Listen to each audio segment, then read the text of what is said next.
Hi friends, welcome to my channel సన్హి kitchen. సీమ వంకాయలతో మసాలా కర్రీ ఎలా తయారు చేసుకోవాలో ఈ వీడియోలో చూసేద్దాం.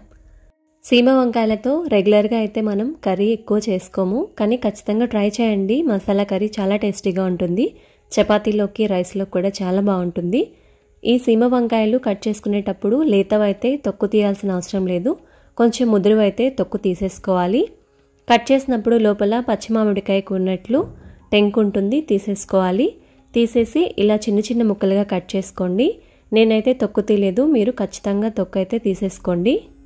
పాన్ హీట్ చేసుకొని లవంగాలు, చెక్క, 2 స్పూన్లు ధనియాలు, 1/2 స్పూన్ జీలకర్ర వేసి మీడియం ఫ్లేమ్లో బాగా ఫ్రై చేసుకోవాలి. ధనియాలు కొంచెం ఫ్రై అయిన తర్వాత 4 ఎండుమిరపకాయలు వేసుకోండి. ఎండుమిరపకాయలు కూడా బాగా ఫ్రై అవ్వాలి. అలానే కొంచెం కొబ్బరి వేసుకోండి, ఎండు కొబ్బరి.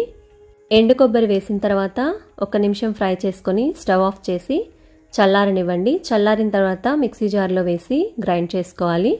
గ్రైండ్ చేసుకున్న తర్వాత కొంచెం వెల్లుల్లిపాయలు వేసి గ్రైండ్ చేసుకోండి.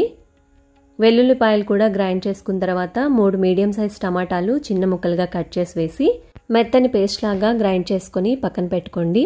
గ్రైండ్ చేసేటప్పుడు వాటర్ యాడ్ చేయాల్సిన అవసరం లేదు. పాన్ హీట్ చేసుకొని 4 స్పూన్లు ఆయిల్ యాడ్ చేసుకోండి. ఆయిల్ హీట్ అయిన తర్వాత కొంచెం ఆవాలు, కొంచెం జీలకర్ర, అలానే కొంచెం కరివేపాకు వేసుకోండి. 4 పచ్చిమిర్చి ఇలా చీలికలుగా కట్ చేసుకొని వేసుకోవాలి. 2 మీడియం సైజ్ ఆనియన్స్ని సన్నగా కట్ చేసుకొని వేసుకోండి. ఆనియన్స్ని బాగా ఫ్రై చేసుకోవాలి. మీడియం ఫ్లేమ్ మీద పెట్టుకొని ఆనియన్స్ని గోల్డెన్ బ్రౌన్ వచ్చేంత వరకు బాగా ఫ్రై చేసుకోండి. ఆనియన్స్ ఫ్రై అయిన తర్వాత కట్ చేసి పెట్టుకున్న సీమ వంకాయ ముక్కల్ని వేసుకోవాలి. సీమ వంకాయ ముక్కలు వేసిన తర్వాత ఫ్లేమ్ని మీడియంలో పెట్టుకొని మూత పెట్టేసి బాగా మగ్గించుకోవాలి. కొంచెం ఉప్పు వేసుకొని మూత పెట్టేసి బాగా మగ్గించుకోండి.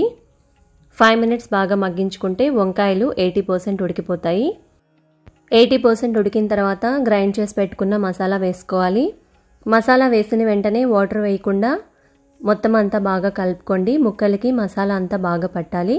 ఇలా బాగా కలిపిన తర్వాత మూత పెట్టేసి 3 నిమిషాలు మీడియం ఫ్లేమ్లో బాగా మగ్గించుకోండి.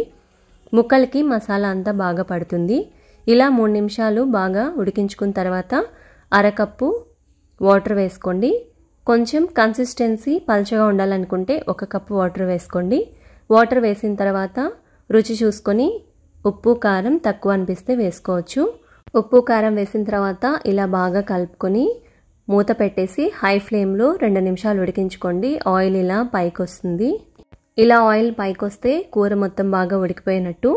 సన్నగా కట్ చేసిన కొత్తిమీర వేసేసి మొత్తం అంతా ఒకసారి బాగా కలుపుకొని స్టవ్ ఆఫ్ చేసుకోండి.